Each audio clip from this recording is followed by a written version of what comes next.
Hey everyone, welcome back to Ladder Up English, the place where we climb one step at a time towards better thinking, better habits, and of course, better English. I'm so happy you're here today because we've got a super practical, life-changing book to talk about, especially for those moments when our emotions start to get the better of us.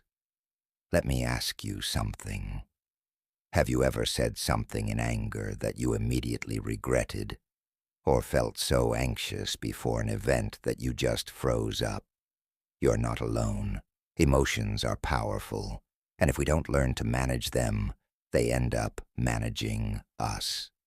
Today's video is all about the book, Shift, Managing Your Emotions So They Don't Manage You, by Ethan Kross, a renowned psychologist who also wrote the bestseller, Chatter.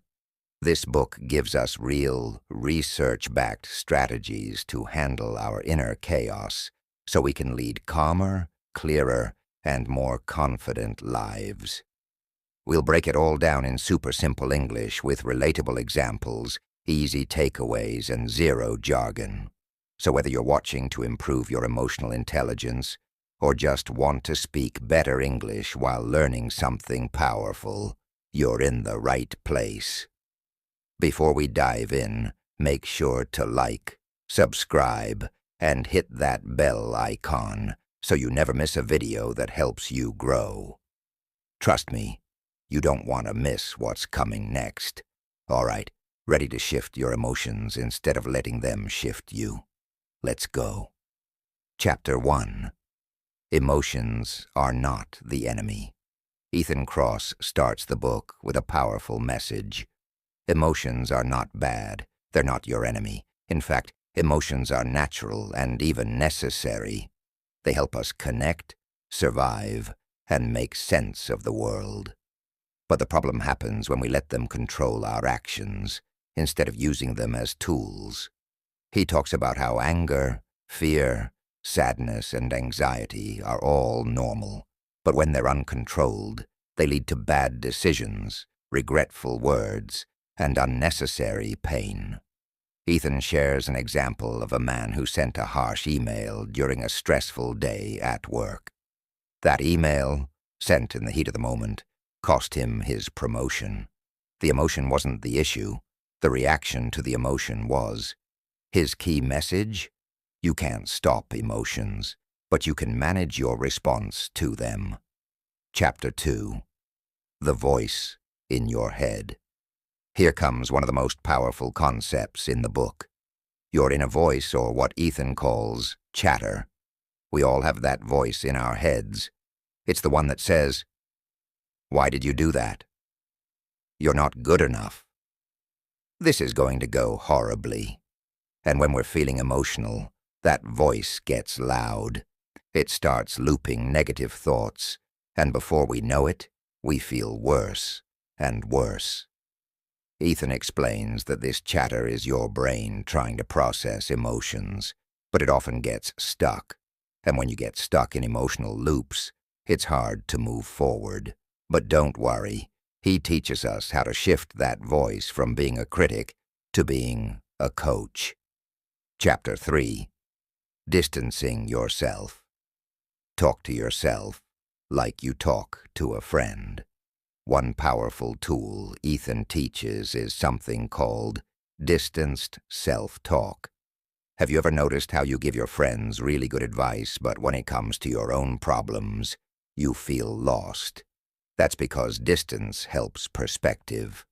So next time you're overwhelmed, try this. Instead of saying, "Why am I so stressed?" say, "Why is your name feeling stressed right now?"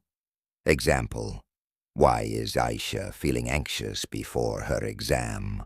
This small shift helps your brain create a little space between you and your emotion, which makes it easier to think clearly.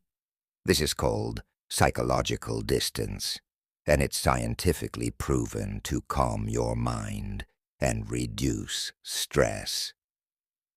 Ethan says, you can't stop the voice, but you can change how you talk to yourself. Chapter 4. Zoom out and see the bigger picture. Another powerful strategy is what Ethan calls temporal distancing. Let's say you're angry or embarrassed right now. Ask yourself, will this matter 1 week from now? What about 1 year from now? This is called zooming out, and it helps you see that your current emotion, no matter how strong, is temporary. Example, you messed up a presentation. Instead of crying all night, zoom out. In 1 month, no one will even remember. That mistake won't define your career or your life. When you see emotions as short-term storms, you stop making long-term decisions in moments of emotional pain. Chapter 5. Create an environment that calms you. Sometimes emotions are made worse by your environment. Ethan talks about the importance of your physical and digital surroundings. Ask yourself, is your room messy and stressful? Is your phone full of toxic social media? Are you surrounded by people who make you feel bad? Your environment can fuel negative emotions or help you calm them. He suggests, keep a clean, calm space around you. Unfollow or mute people who make you feel bad online. Spend time with people who listen and support, not judge. Your emotions don't live only in your head. They live in the space around you, too. Chapter 6. The right kind of support. Here's an interesting insight. Not all emotional support is helpful. Sometimes we just want someone to listen, but instead, they start judging, interrupting, or making it all about them. Ethan introduces the idea of empathy overload. This happens when someone keeps sharing pain, and the listener also starts feeling drained. So how can you give and receive emotional support in a healthy way? 1. Choose people who listen without judgment. 2. Set limits. It's okay to say, can we talk about something lighter now? 3. Be a constructive listener. Don't always try to fix, just be there. Chapter 7. Rituals and Nature. Heal Emotions. Ethan dives into how rituals and nature can help reset your emotional state. Rituals are simple habits you do that give your mind a sense of control.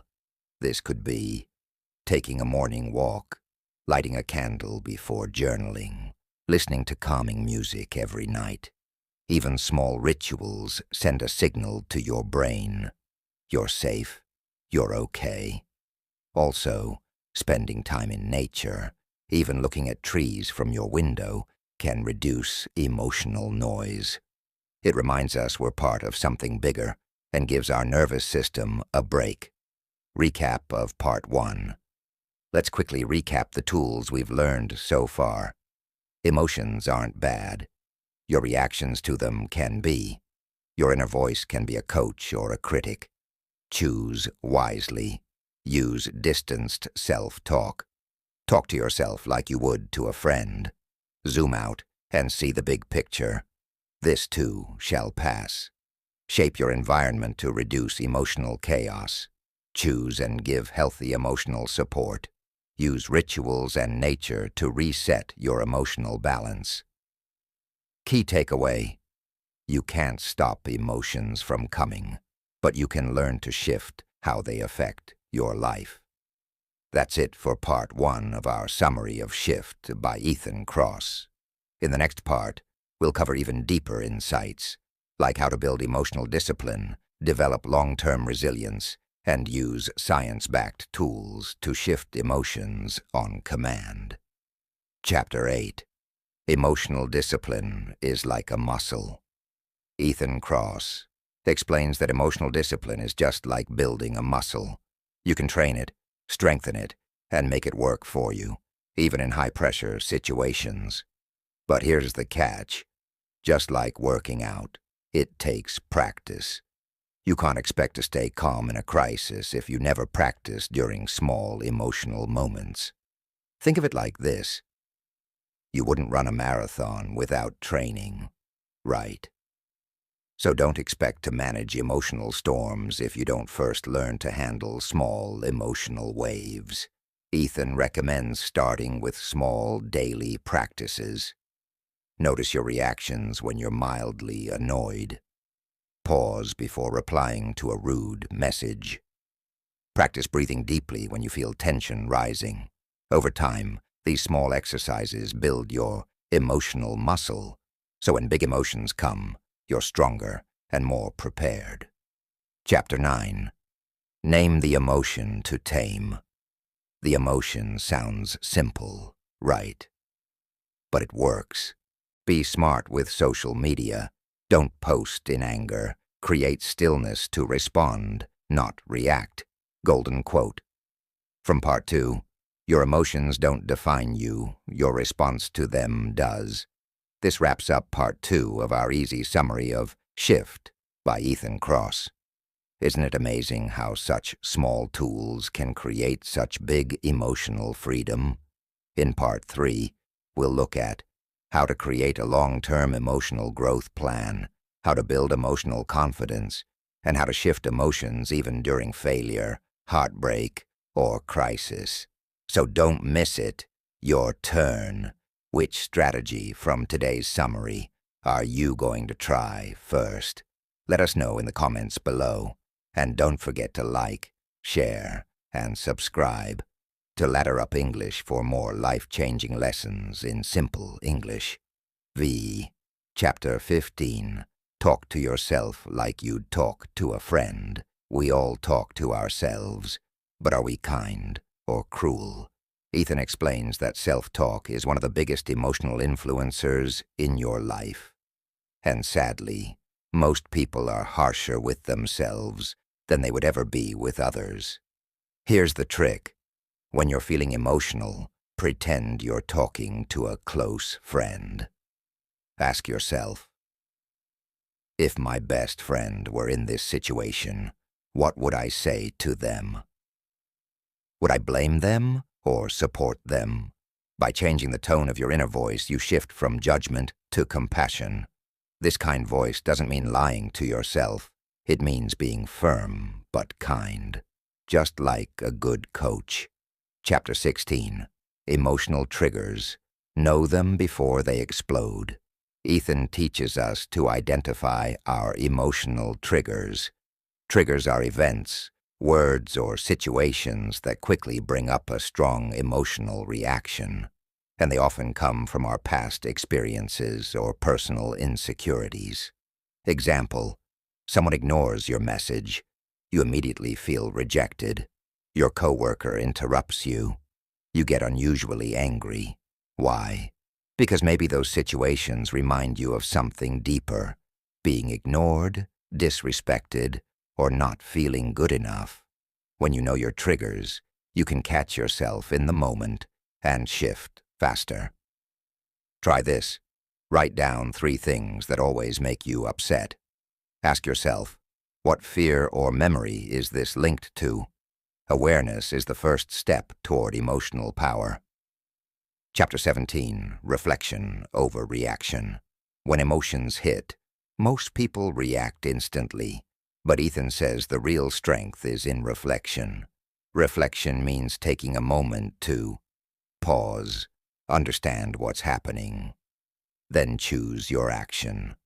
This gap between emotion and response is where growth lives. Ethan gives a simple practice. Pause. Name the feeling. Ask what's really going on here. Sometimes your anger isn't about traffic. It's about feeling out of control. Sometimes your sadness isn't about today. It's about a past hurt. Taking a few seconds to reflect can stop hours, or even days, of emotional chaos. Chapter 18. Balance between emotion and logic. Emotions are powerful, but so is logic. Ethan explains that good decisions come when you balance both. That means you don't ignore your feelings. That's emotional denial. But you don't let them control you either. Imagine your emotions and logic are 2 team members. Both need a voice at the table. Example, emotion says, This job is making me unhappy. Logic says, let's review the pros and cons before quitting. Together they help you make better, balanced choices. This chapter is about integrating emotion with intelligence, what some call emotional intelligence. Chapter 19, Create an Emotional GPS. This is where Ethan gets practical. He encourages you to create your own emotional GPS, a personal system that helps you stay emotionally centered in life. It includes 1. Values, what matters most to you, e.g., peace, honesty, growth. 2. Boundaries, what lines will you not cross emotionally? 3. Recovery plan, what helps you calm down and reset? Here's a sample. Value, I want to live with peace and kindness. Boundary, I won't allow shouting or insults in my home. Recovery plan, deep breathing, 5-minute walk, prayer, or journaling. Having this system means you don't get lost when emotions rise. You have a path back to calm. Chapter 20. Progress, not perfection. Many people expect to manage emotions perfectly all the time, but that's not realistic. Ethan reminds us, emotion mastery is a journey, not a destination. You will slip. You will lose control sometimes, and that's okay. The goal is not perfection. It's progress. If last year you shouted in anger daily, and now it happens once a week, that's growth. So, celebrate your small wins. Did you pause before reacting? Did you apologize after losing control? Did you reflect instead of blaming? All these moments are signs of strength. Daily shifting habits build emotional strength every day. Ethan suggests 5 daily micro-habits to build your emotional health, just like brushing your teeth. 1. Check in. Ask yourself every morning, how am I feeling today? 2. Breathe. Do 2 minutes of slow breathing after lunch. 3. Reflect. At the end of the day, write one emotion you felt strongly and why. 4. Support. Send one kind message to someone. It boosts your own emotional state. 5. Sleep. Prioritize good sleep. It resets your emotions better than anything else. These tiny practices compound over time to make you emotionally wiser, calmer, and stronger. Part 3. Takeaways. Recap. Let's quickly review what we've learned so far. Use kind self-talk. Talk to yourself like a friend. Identify emotional triggers. Know what sets you off. Choose reflection over reaction. Pause and respond. Balance emotions with logic. Both matter. Build your emotional GPS. Values, boundaries, recovery. Aim for progress, not perfection. Practice daily emotional habits, just like brushing teeth. Favorite quote. From Part 3. Every moment is a chance to shift toward peace, wisdom, and power. That's the end of Part 3 of this beautiful journey through Shift by Ethan Kross. Each chapter shows us that emotions are not the enemy. They're signals. We just have to learn how to read them and shift in the right direction. Next up, in Part 4, we'll explore how to use emotional mastery in relationships, during failure, and in leadership. Plus, Ethan's most powerful stories and final advice. Call to action. If this helped you, hit like, subscribe to Ladder Up English, and share it with a friend who wants emotional peace. Tell us in the comments, what's one emotional shift you're working on today? Chapter 21.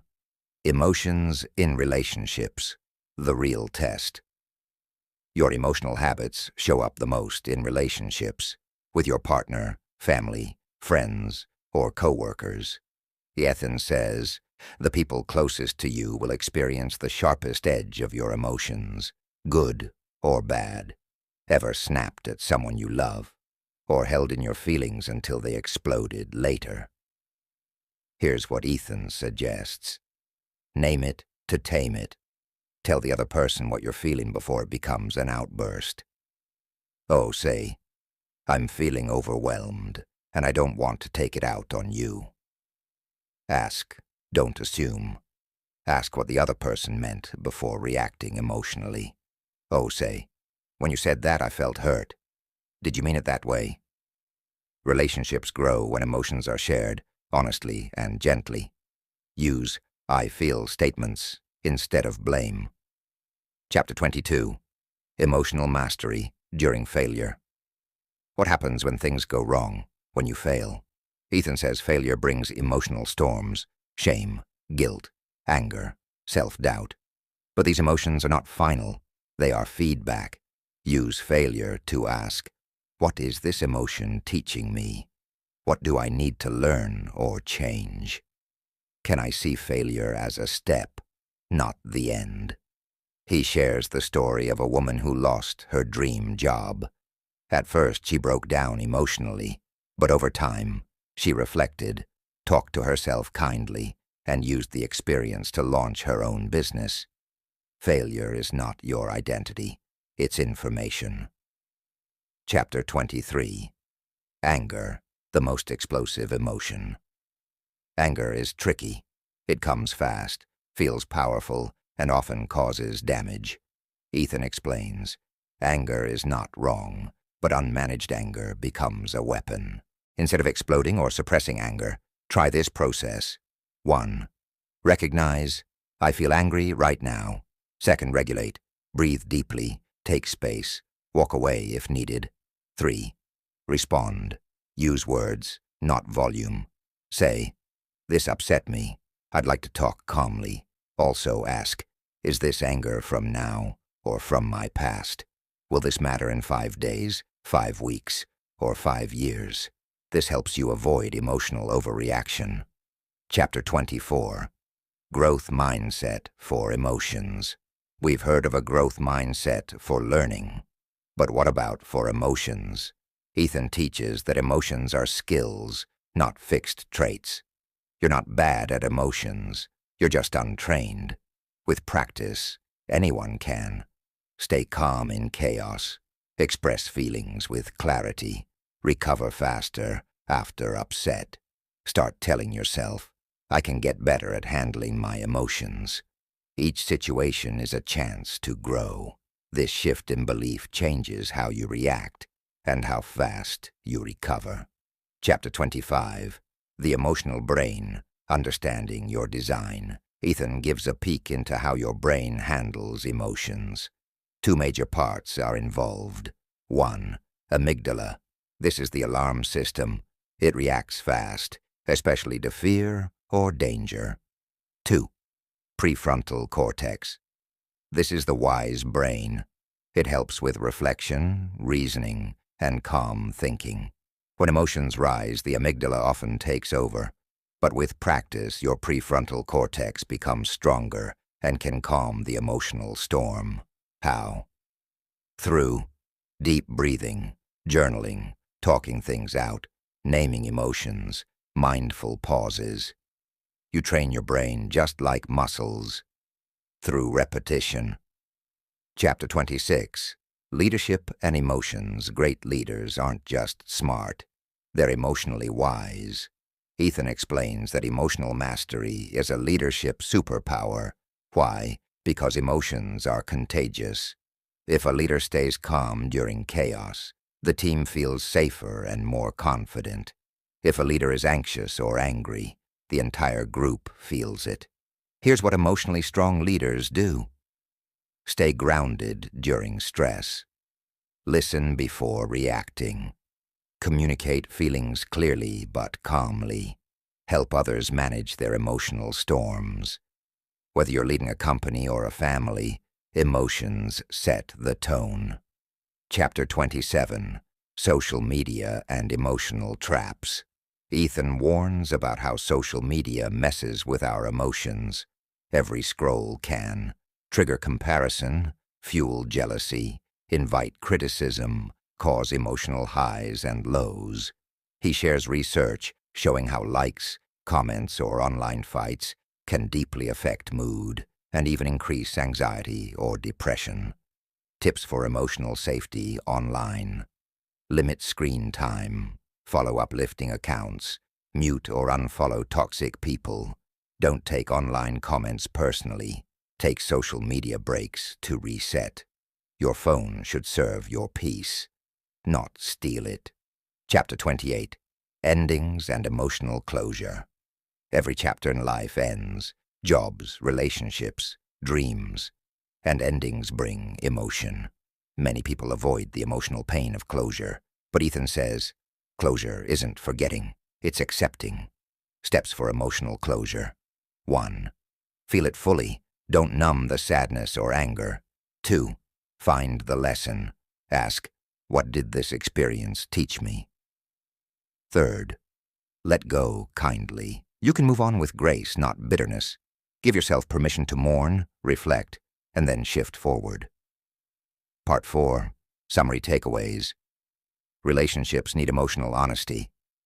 Failure is a teacher, not your identity. Anger is energy. Use it wisely. Emotions are skills. Practice and grow. Know your brain's design. Train your prefrontal cortex. Emotionally strong leaders lead better. Protect your emotions on social media.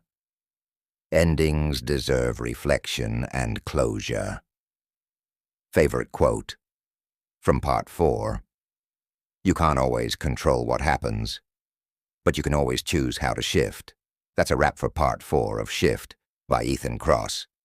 We've now seen how emotions impact relationships, leadership, anger, failure, and even the digital world.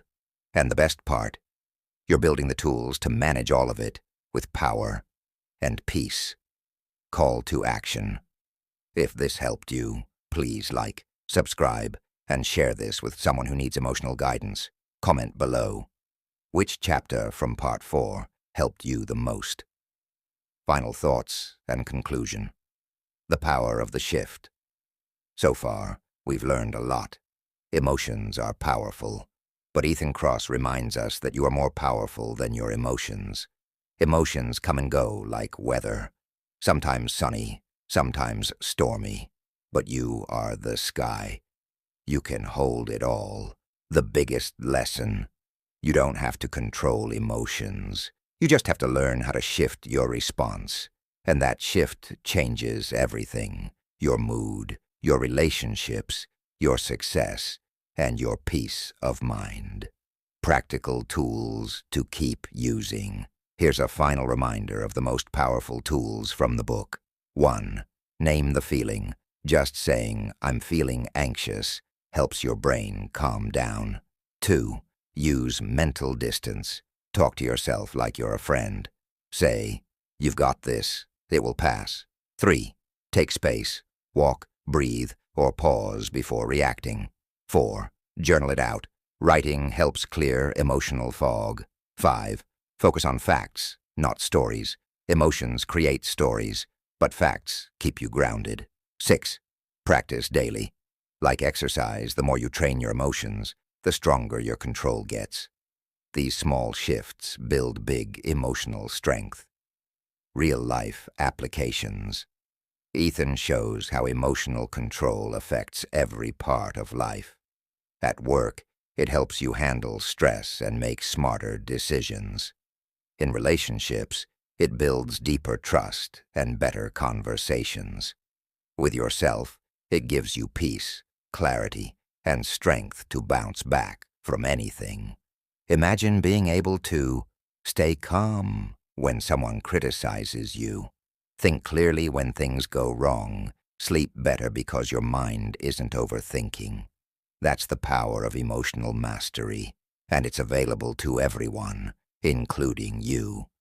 You are not your emotions. Ethan shares a powerful idea. Your emotions are messengers. They're not your identity. Feeling sad doesn't mean you are weak. Feeling angry doesn't make you a bad person. Emotions are natural. What matters is how you respond. So when emotions come, don't judge them. Listen, understand, and then gently shift. You always have a choice. That's your superpower. Conclusion. This is just the beginning. This book is not about becoming perfect. It's about becoming aware. It's okay to feel everything: joy, fear, frustration, sadness. You're human. But instead of letting your emotions run wild, you can guide them.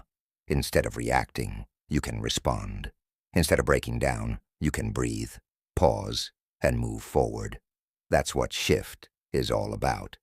So next time a strong emotion hits, take a breath, talk to yourself with kindness, and remind yourself, I can shift.